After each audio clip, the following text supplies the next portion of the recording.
Bir saniye abi dur. Siz elinizi masaya koyun efendim. Şöyle tam yatırın. Açın efendim şöyle. Şu bir saniye. Evet. Şu açı. Evet bu güzel.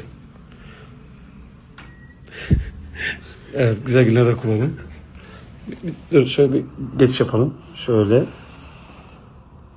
Evet. Bir de şunu şöyle biraz kapatalım. Şöyle buradan geç. Dur. Şöyle bir geçiş yapalım. Sonra şöyle biraz büzelim. Yumruk yapalım affedersiniz.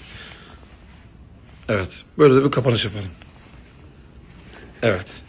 Son kez açalım. Şuradaki boğumu kapatalım şöyle.